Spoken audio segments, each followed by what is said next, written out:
Y se transformó en la mascota no oficial de la campaña, porque claramente tiene un parecido indiscutible con Patricio Estrella de la serie de Bob Esponja.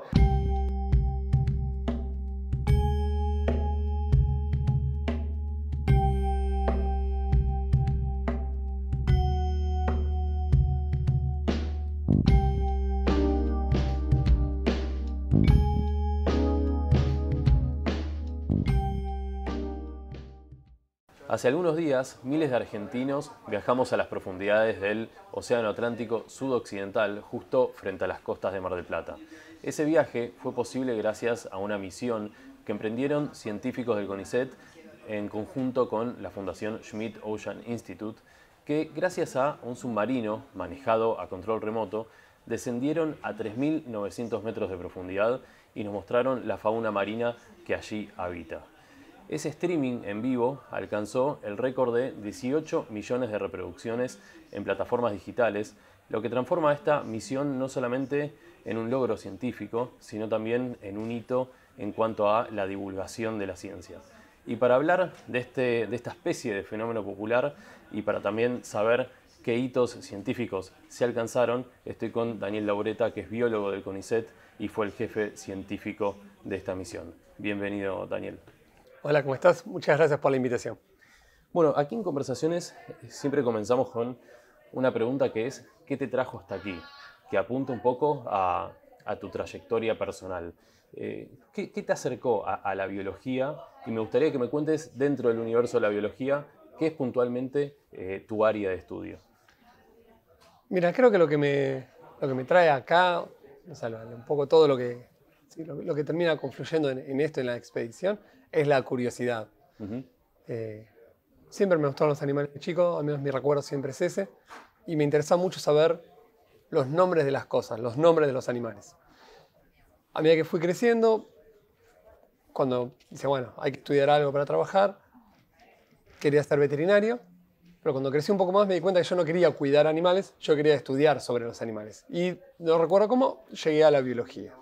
Y dentro de la biología, ya estando en la carrera, lo que me di cuenta es que de todas las variantes, todas las formas que hay dentro de la biología, lo que a mí me interesaba era la taxonomía, que es la ciencia que se dedica a identificar las especies y a dar las reglas por las cuales las especies se separan.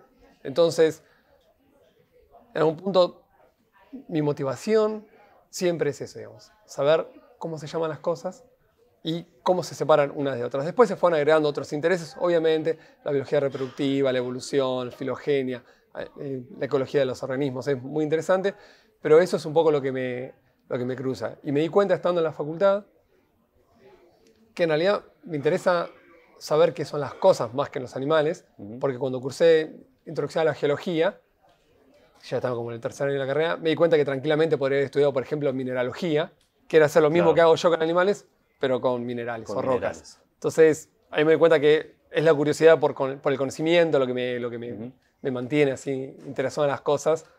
Igual ahora tengo mucho cariño por los animales con los que trabajo y el mar, ¿no? Pero podría haber tomado otro camino. ¿Y cómo surge una misión, como una expedición como la que hicieron? ¿Es frecuente? ¿Cómo se logra que la Fundación Schmidt Ocean Institute de este barco, el Falcor 2, para hacer semejante expedición? ¿Se presenta el proyecto? ¿Cómo se genera ese vínculo? Para nosotros es una oportunidad muy rara.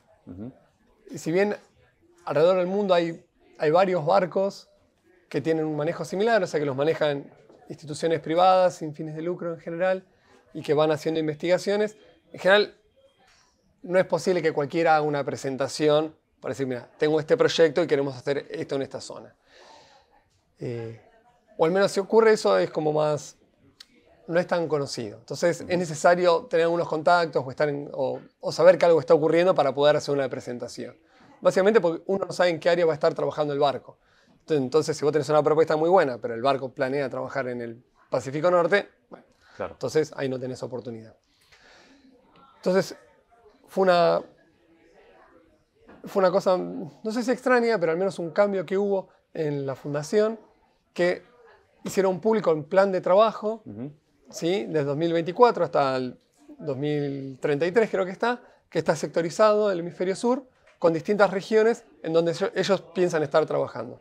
Entonces la comunidad científica internacional estaba atenta a en qué momento iban a estar trabajando en distintas partes. Y nosotros nos enteramos hacia mitad del 2023 que en 2025 el Falcor iba a estar trabajando acá y que hasta fines de 2023 aceptaba propuestas para trabajar en esas zonas. Entonces es de ahí que nosotros nos organizamos y hacemos la propuesta, pero ahora que ya hicimos todo, y si después te cuento el mecanismo, el proceso, cómo fue, ya estamos. O sea, hicimos esto y ahora tenemos un montón de cosas para trabajar, pero no tenemos más tiempo de barco previsto en el futuro. ¿Y por qué presentaron esa región en particular, ese cañón marino frente a las costas de Mar del Plata? Eso tiene que ver con cómo veníamos trabajando nosotros. En los años 2012 y 2013, el CONICET, se presentaron propuestas y el CONICET eligió y financió propuestas de investigación científica en el mar argentino con, en ese momento, el buque del CONICET que estaba funcionando era el Puerto Deseado, que es un buque que le tenemos mucho cariño, pero es un buque antiguo y ahora ya está fuera de servicio. En este momento el que está funcionando es el Austral, que es un buque más grande y tiene mejor tecnología y un poco más nuevo. Entonces, en el momento que se hizo la elección del lugar, eso fue en el año 2012, yo estaba terminando mi tesis doctoral, entonces es un periodo muy caótico en la vida de cualquier persona que se está doctorando. Entonces yo estaba solo abocado a escribir la tesis y preparar la presentación. Entonces ahí estuvieron Pablo Penchesade y Mariano Martínez, Pablo Penchesade es el director del laboratorio en el que yo trabajo, en el Museo Argentino de Ciencias Naturales, y estaban mirando el mapa y encontraron el cañón submarino Mar del Plata, que es el lugar profundo, potencialmente de alta diversidad, más cercano de la costa argentina. Entonces dijeron, bueno, vamos para acá. Se presentó el proyecto al CONICET y CONICET lo aceptó. Nunca se había explorado esa zona. Desde el punto de vista biológico, no. Bien. Desde el punto de vista geológico y oceanográfico sí habían estado trabajando, pero biológicamente, o sea, lo que hicimos nosotros fue la primera vez que se hizo en esa zona. Perfecto. Bueno, la Fundación toma este proyecto, se suben al Falcor. ¿Y cuál es el equipamiento que cuenta ese barco para poder explorar las profundidades del océano? Y quiero que me cuentes, qué tan extremo es bajar a, por ejemplo, 3.900 metros de profundidad, la presión, la oscuridad. Mirá, el barco es probablemente uno de los mejores barcos para este tipo de investigación en el mundo, tanto desde el punto de vista del equipamiento como de las comodidades. Una cosa que no se ve mucho, pero a veces nosotros recalcamos, es que si son 20 días de campaña, son 20 días que estás encerrado en un lugar más o menos chiquitito, estás siempre con la misma gente, están todos muy cansados porque la gente duerme lo menos posible porque siempre tratamos de trabajar lo más que se puede. Claro. Entonces el grupo humano es súper importante para tratar de que no se maten, porque vos te peleas con alguien y 20 días lo tenés que estar viendo. Sí. O sea, es como estar en un ascensor, es medio complicado. Entonces esa parte es súper importante y en ese sentido el buque es súper cómodo. Los lugares de trabajo son amplios y son muy buenos y después tenés unos lugares de esparcimiento que son excelentes. Yo no usé ninguno porque estamos ocupados todo el tiempo, pero había incluso un minicine, o sea, muy bien. Y la zona de comida era muy buena. O sea, como se duerme muy poco, en general se compensa eso con la comida. Entonces, la comida era muy buena y tenemos comida disponible todo el tiempo. De hecho, había un cajón que reponían todo el tiempo barras de chocolate, papas fritas y esas cosas. Sustancialmente distinto a otras experiencias y otros barcos. Sí, generalmente nosotros cuando hemos ido, la comida está, pero está más limitada. Entonces nosotros siempre compramos y nos llevamos cosas porque cuando estás cansado tenés un chocolate y te levanta el ánimo. ¿Y en cuanto al equipamiento científico? Y el equipamiento es excelente. O sea, tiene todo lo que podíamos llegar a necesitar, estaba ahí, incluso había más cosas. Y la joya, o sea, tenía una sonda, entre los equipamientos que usamos nosotros, tienen una sonda, es una sonda multibeam, se llama, o sea, es una sonda que permite detectar cómo es el fondo marino. Y eso te genera como un modelo 3D, sobre el cual vos podés mapear el fondo y sobre esos modelos podés planear exactamente qué es lo que querés hacer en la zona.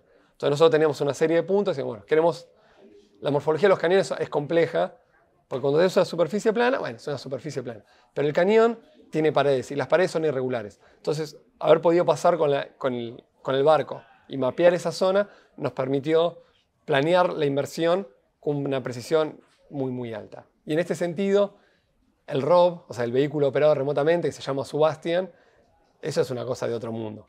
La verdad que ese es excelente. Fue la gran diferencia respecto a lo que habíamos hecho en las campañas anteriores con el CONICET, que habíamos trabajado con redes de pesca y rastras. Y eso, cuando vos tirás una red, levantás todo lo que hay y sale todo junto. No agarras todo, agarras mucho y no sabés cómo está y podés mezclar cosas de ambientes distintos. Claro. Con el ROV, ustedes lo vieron, pues lo vi en el mismo momento que nosotros. Vos bajás y ves exactamente qué es lo que querés. Y este equipo, el costo debe ser 7, 10 millones de dólares. O sea, son equipos muy, muy caros. Precisamente porque tienen que bajar a altas profundidades. Entonces, para que tengas una idea del ambiente. Después de los 200 metros se consideran aguas profundas y ahí la oscuridad es absoluta. O sea, no hay luz. Ya no llega ningún rayo del sol. No, a esa profundidad no. Podés tener algo de luz porque hay organismos que son bioluminiscentes. ¿Sí? Entonces, por unas reacciones químicas, algunos organismos emiten un poco de luz, pero es muy poquito. O sea, la oscuridad es absoluta. La temperatura es muy baja. Si vieron las filmaciones, estaban las temperaturas, estamos siempre abajo de 3 grados. Vamos a estar en 1 o 0 con algo. Claro. O sea, las temperaturas son muy, muy bajas y la presión es muy alta. Para que tengas una idea, cada 10 metros que bajás en la columna de agua, aumenta 1 atmósfera la presión. O sea que a 3.000 metros, la presión que hay abajo es 301 atmósferas. O sea, es muchísimo, 300 atmósferas más de lo que sentimos nosotros. Y si lo trasladamos, digamos, a algo tal vez más cercano a lo que no sabemos cuánto es una atmósfera. ¿Viste cuando te metes en una pileta? Sí. Cuando vos metés la cabeza y sentís presión en los oídos. En kilos, digamos, ¿cuánto? Y no quiero decir números para... Es posible. No quiero decir números para no ahorrarle, pero... La mejor comparación para que tengas una idea, cuando vos te metés en una pileta, metés la cabeza abajo y sentís presión en los oídos. Absolutamente. Bueno, eso aumenta un poco la presión. Vos te metés 10 metros y aumenta el doble. Y generalmente en una pileta estás a 2 o 3 metros y vos sentís como los tímpanos se comprimen. Bueno, o sea, eso, pero 300 veces más. O sea, la presión es enorme. Por ejemplo, tengo entendido que los submarinos, cuando van a la presión, o sea, cuando van al fondo, la presión hace que si vos colgás un hilo de pared a pared, eso ves como el hilo tiende una curva porque se comprime. El casco. Entonces la presión es enorme. Tendría que averiguar, te debo ese número, de cuántos kilos de fuerza. No, pero digamos, es interesante para poder comparar. Está claro que pero la presión es enorme. Entonces, el gran problema que tenés ahí es que no puedes tener nada que tenga aire, que tenga oxígeno, que tenga un gas. Porque los gases se comprimen y se expanden. Entonces, por ejemplo, todo lo que son las conexiones eléctricas están hechas en cajas que están llenas con aceite. ¿Sí? Entonces, la mecánica del ROV, porque el ROV no solamente tiene cámaras, sino que tiene unos brazos, tiene que estar hecha con mucho cuidado. Claro. Y también eso tiene una flotabilidad positiva, que fue una innovación tecnológica que está hace un tiempo, pero que fue muy importante, que el ROV tiene una flotabilidad ligeramente positiva. Y eso se logra a través de un compuesto especial que tiene toda la parte amarilla del ROV, porque no puedes poner unas esferas con aire porque eso reventarían. Entonces, tener algo que puede mantener la flotabilidad. El ROV puede llegar hasta 4.500 metros de presión. Wow. Entonces es un montón, es un ambiente muy, muy extremo y encima estás rodeado por agua salada. Entonces todas las conexiones eléctricas, imagínate cualquier problemita, tenés un corto. Bien. Entonces, y bajaron a ese lugar inhóspito, empezaron a transmitir en vivo y todos quedamos maravillados con imágenes como las que te voy a mostrar, de organismos que parecen realmente de otro planeta, que brillan en la profundidad del océano.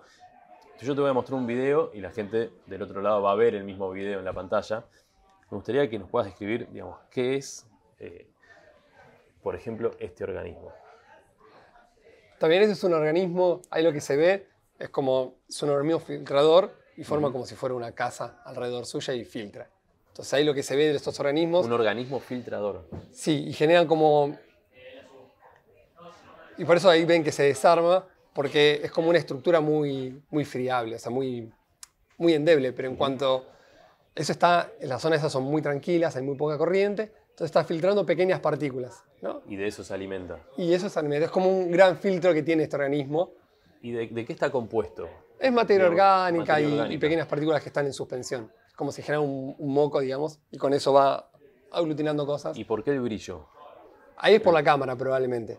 Ese no debe tener... O sea, brilla frente a un estímulo de luz. Claro. Hay muchos de estos organismos que cuando los iluminás, la gente del ROV es muy hábil para hacer esto, para que se vea como es todo oscuro. Entonces, si lo único que tenés que refleja es el organismo, se ven así. Claro. Es, Y este otro. a ver qué hay acá. Yo, a ver, a priori puedo decir que es un calamar o es un pulpo. Es un pulpo esto. Pulpo. Ok. Sí. Sí, bueno, son maravillosos. Que tiene características totalmente distintas a un pulpo, tal vez de mediana o baja profundidad. Sí, para lo que uno puede ver acá rápidamente, que es un pulpo distinto, es que hay como unas membranas que conectan entre los tentáculos. Entonces los brazos no están completamente libres, sino que da este efecto como si tuviera una capa. ¿Sí? Y, de nuevo, está en completa oscuridad, pero tiene esa coloración súper bonita también, porque está ligeramente iluminado por el rojo. ¿Comparten características en común, digamos, los organismos que viven a tanta profundidad? Y lo que tiene es que están todos adaptados a la oscuridad absoluta, a las bajas temperaturas y a las altas presiones. Entonces, estos organismos no los puedes subir a superficie, al menos no sin tener una cámara presurizada, o sea, están tan acostumbrados a vivir a esas zonas y viven ahí. Y lo que tienen particularmente en invertebrados, y en los corales se ve mucho, que suelen ser animales longevos, como la temperatura es muy baja, probablemente los metabolismos son muy lentos. Claro. Entonces tenés como que es una vida, yo me imagino una vida muy, muy lenta y muy pacífica. Una vida tranquila. Claro, muy tranquila, porque la temperatura es muy baja. Entonces todas las reacciones fisioquímicas dependen un poco de la temperatura, las reacciones químicas. Entonces va todo mucho más despacito. Y por último, que no hace falta casi ni que te muestre la imagen, pero está la famosa estrella que se volvió, digamos, viral y bastante conocida por su forma particular. Es una estrella de mar con alguna particularidad. ¿A qué especie pertenece dentro del universo? Es una estrella conocida del género Hipasterias, si no recuerdo mal. Ya la habíamos visto cuando estuvimos en las expediciones anteriores y se transformó en la mascota no oficial de la campaña, porque claramente tiene un parecido indiscutible con Patricio Estrella de la serie de Bob Esponja. Exactamente. Y eso tiene que ver, o sea, la imagen no está retocada, es así, y es una cuestión que puede ocurrir. ¿Por qué la forma de esa aparente cola? Eso tiene que ver con que el organismo está en una pendiente, está vertical. Y probablemente había comido, entonces estaba como lleno. Bien. Y por la posición en la que está, tuvo una acumulación en cuanto a la comida y los órganos, O sea, hacia la zona, está hacia arriba. Eso es el estómago. Son los órganos internos, sí, comida y estómago, que está desplazado hacia abajo en la posición. Las estrellas no tienen la parte cualquiera de los brazos podría avanzar en cualquier sentido. Bien. Sí, así la vemos y pareciera que la cabecita estuviera para arriba, pero no es así. Pero entonces, por la posición vertical que está, los órganos descendidos generan esta protuberancia y la verdad que parecen glúteos.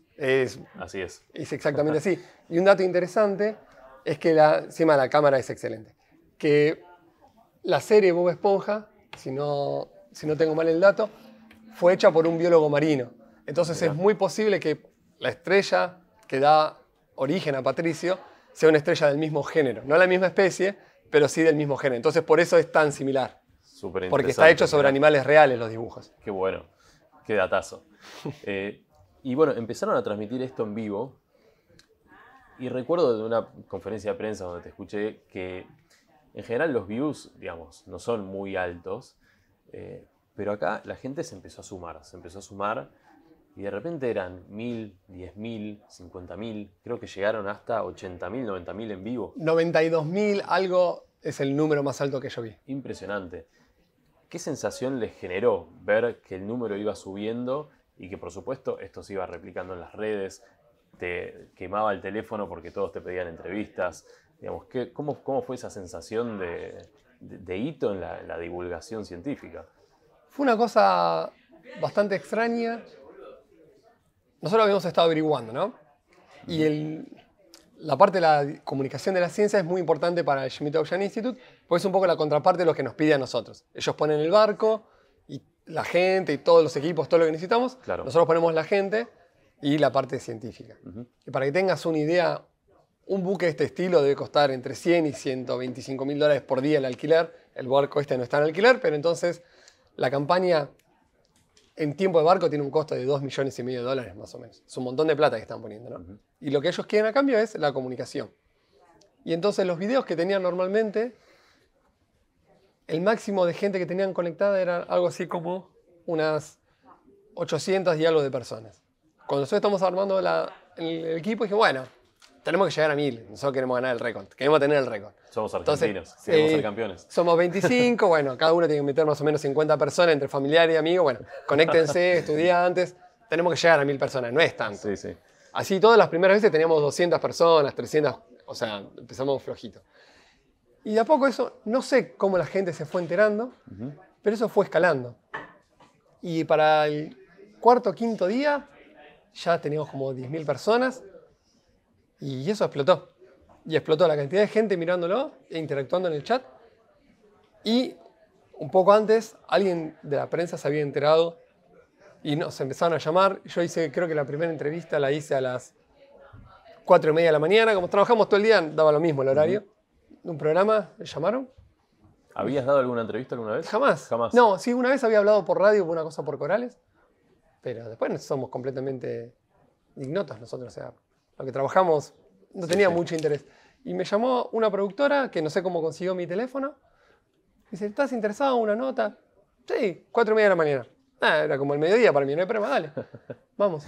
Y a partir de ahí empezó a explotar la cantidad de gente y la cantidad de gente que quería comunicarse con nosotros. Entonces en un momento estamos completamente desbordados. Me imagino. Porque nosotros, la parte de la comunicación era una parte importante, pero estábamos manejando números de 1000 personas. Entonces lo que nosotros conseguimos fue algo así como más de 92.000 personas en un mismo momento. El promedio de los videos que tiene el Schmidt-Ocean Institute en YouTube, cada video tiene en promedio unas 4.000 visualizaciones. Los nuestros en promedio 500.000. Y el total de los videos de los 20 días, en realidad tuvimos 17 días de trabajo porque después hay movilización interna. Todos los videos que tenemos nosotros, ahora no miré, pero cuando hice la cuenta hace 2 semanas, no creo que se haya movido mucho ya, eran más de 17 millones de visualizaciones. O sea, ellos me mostraban las estadísticas que te permite ver YouTube a los dueños. Un récord absoluto. Y era como, el resto de las cosas eran nada y los picos nuestros. Porque era tanto, no sabíamos si de escala que todo lo anterior era ruido dentro de los gráficos que tenían. ¿Por qué pensás que se generó esta especie de fenómeno popular? Y a medida que pasa más el tiempo, me parece que es las características propias de la Argentina. Porque yo le puedo decir, mira, la fauna es increíble, súper diversa, las filmaciones eran excelentes. Pero eso pasa si vas a la Antártida, vas a Chile, en cualquier lugar profundo. La fauna cambia, pero hay como cosas que se repiten. O sea, tenés unos corales increíbles. No son las mismas especies, pero los corales increíbles siguen estando, los colores siguen estando. Estos calamares o pulpos, tenóforos, esa fauna así como que estaba como bailando en la columna de agua, es increíble y hay por todos lados. Acá hay 2 cosas que para mí fueron lo que fueron la diferencia. Por un lado, Argentina, ¿no? O sea, somos muy pasionales. Eso se nota en la música, en el arte, en el fútbol, ahí se ve un montón. Y nada, eso se trasladó a lo que a la gente le gusta y le gustó esto. Entonces, como que se lo tomaron como muy, muy personal. Patricio, yo vi fotos imágenes de Patricio con la bandera argentina, o sea, la bandera argentina con la estrella. O sea, se tomó como muy, muy personal. Es nuestra fauna. Y después, lo otro que también puede haber influido es que dentro del equipo de trabajo, a mí me toca hablar siempre, pero bueno, siempre no, hay un montón que están hablando, pero en el barco éramos 25 personas, ¿sí? Y esto se llevó adelante porque todos hicieron su parte y ninguna parte es más importante que la otra, ¿no? Es un equipo que funcionó muy bien como equipo. Y en el momento de las transmisiones, entonces estamos en una sala del ROV que tenías 2 operadores manejando el ROV, 1 o 2 personas que eran los que dirigían la inmersión, o sea, que son los que daban las direcciones, bueno, vamos para acá, hay que recolectar esto, hay que filmar esto. Y después teníamos 3 o 4 personas haciendo anotaciones de todo lo que se veía y todo lo necesario. Y un par siempre estaban hablando con el público. Entonces, como habíamos empezado muy lento y eran conocidos, amigos, familiares, entonces fueron hablando con el chat. Entonces iban explicando lo que se veía y muchos son docentes universitarios. Claro, entonces están muy acostumbrados a hablar y a explicar de las cosas. Entonces se dio esto que, a medida que fue aumentando, yo creo que eso también le gustó a la gente. Escuchar a la gente que sabía de lo que estaba hablando con una pasión, es como, no sé, un fanático de autos te está hablando del auto que tiene. Entonces, la fauna, cada uno hablaba de lo que sabía. Entonces, yo estaba ahí y de golpe aparecía un pepino de mar. Bueno, preguntémonos a Mariano Martínez, que es el que trabaja con pepinos de mar. Se aparecía un quitón, bueno, Diego Urteaga es el que trabaja caracoles, está Guido, está Vale. Entonces, cada uno hablaba, entonces, a mí me gustan mucho los animales. pero cuando hablo de anémonas, que es mi grupo favorito, hablo con mucho más cariño, con más conocimiento y más pasión que cuando hablo de peracáridos. Entonces yo creo que eso también se trasladó a la gente y que eso también puede haber sido un factor que explicara por qué tanta gente se enganchó con esto. ¿Y pensás que algo tuvo que ver los factores políticos? Viste que en redes, obviamente, como casi todo, cayó en la lógica de la grieta. Los que defienden la investigación científica y demás, y por el otro, a grosso modo, grupos más vinculados al mundo libertario, por ejemplo. Eso habría que preguntarle a la gente qué la motivó a conectarse. Yo no estoy en las redes, entonces, si bien esa comparación la escuché un par de veces, no podría saber si realmente hubo alguna vinculación, como una especie de activismo político el de apoyar. Lo que sí sé es que en el chat la gran mayoría de los comentarios eran positivos y la gente parecía estar interesada. Después, si hay alguna cuestión más allá, es medio complicado, pero gente con distintas orientaciones políticas me han dicho que han disfrutado los videos, que le han gustado, que lo han visto. Entonces, la ciencia no... Si bien hay políticas científicas, pero la información y la curiosidad y los datos científicos te pueden atraer o no, independientemente de cuál después sea tu posición. Totalmente. Entonces ahí, si bien escuchar las comparaciones, estoy esperando que salgan los papers de los sociólogos que van a analizar estas cuestiones y tal vez nos den alguna respuesta de qué motivó a la gente y bueno, cuánto hay de otras cuestiones de la vida que se cruzaron. Podés con IA. Podés con KPMG.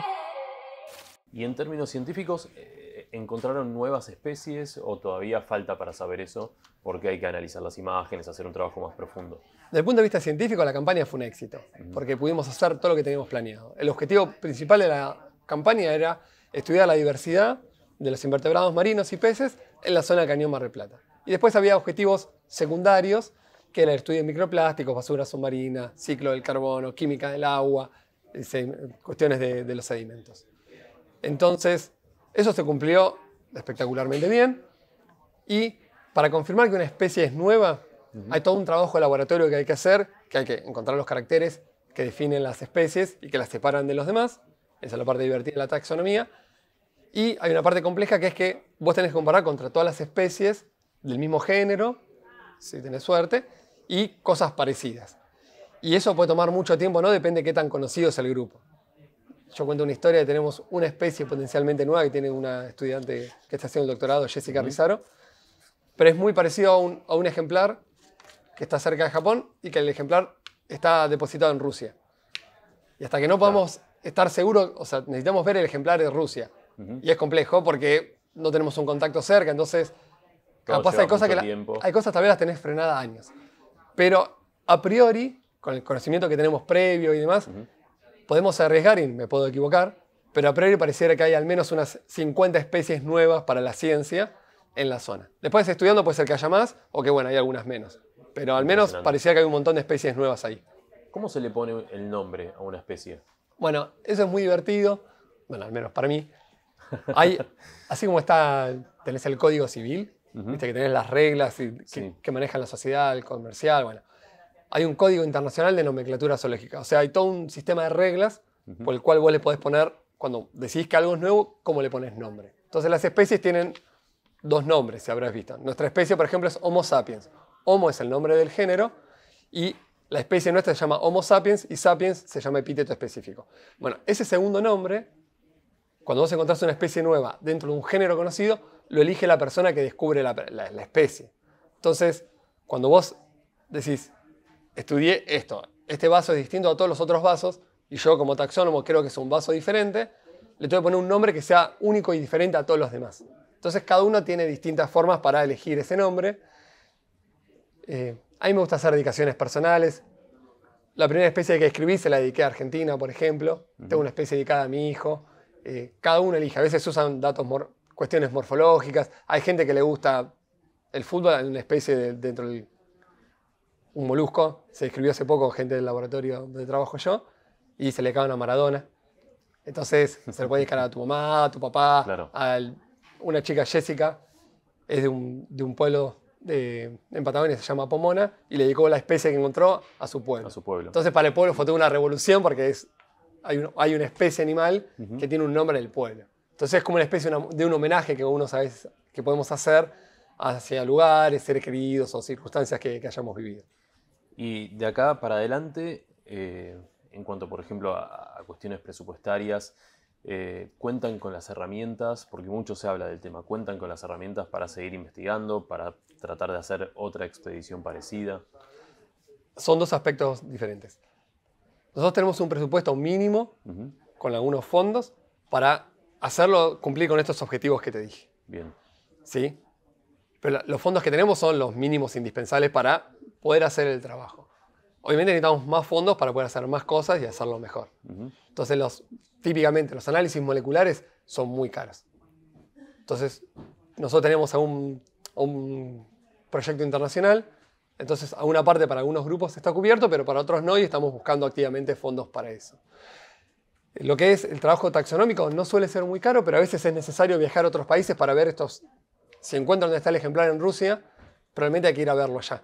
Entonces, ahí tenés miles de dólares que tenés que invertir para ir a Europa, por ejemplo, o Asia, a Estados Unidos, a donde sea, claro, a poder ver ejemplares. Entonces, hay distintas escalas. Hay cosas que las tenemos garantizadas con los fondos que tenemos, que realmente son pocos. En este momento está muy complicado el acceso a los fondos.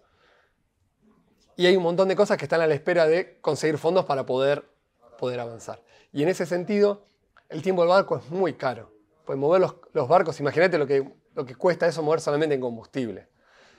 Entonces también no es posible para nosotros conseguir 2 millones de dólares para poder usar un buque. Claro. Básicamente porque no tengo nadie que ofrezca esa cantidad de dinero para poder hacerlo. Entonces eso en general se maneja con instituciones como el Schmidt Ocean Institute, o si no, el Estado, el CONICET por ejemplo, tiene su buque que es el Austral, que de nuevo no tiene el ROV y requiere algunas mejoras, pero es un muy buen buque y podría funcionar muy bien para estudiar el fondo profundo, ¿sí? Pero hace falta contar con fondos para poder usarlo, y afortunadamente la comunidad científica de las ciencias del mar en Argentina es amplia. Entonces, también hay demanda no solamente nuestra, sino de un montón de otros grupos, claro, otros grupos de biología, de oceanografía, de geología, bueno, que también quiere usar el buque. Entonces, en este momento, hasta donde entiendo yo, el buque no está funcionando, ¿sí?, para este tipo de investigaciones científicas. O sea, yo no puedo decirle al CONICET, o sea, yo le puedo decir, pero no tienen los recursos para financiar una campaña de este estilo. Básicamente porque requiere el costo del combustible, más el personal y las cosas extras que hay que poner a la campaña, que en este momento no están.